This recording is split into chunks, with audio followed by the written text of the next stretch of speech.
edition of the food review. I'm your host, XXHHXX, and today we are going to be trying Hershey's Gold. So this is the first new Hershey bar to come out since like 20 years ago. And if you can look closely, they're missing an ingredient in it. Oop, upside down.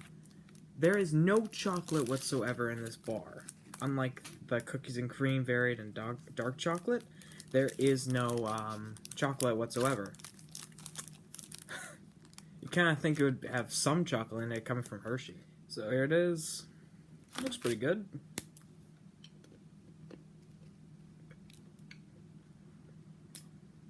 This is delicious.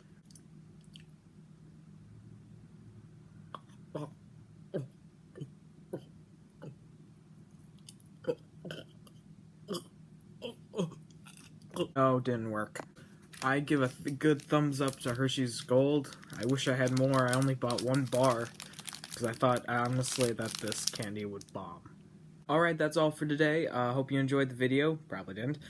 And I hope you leave a like, a comment if you want, and I'll see you guys later.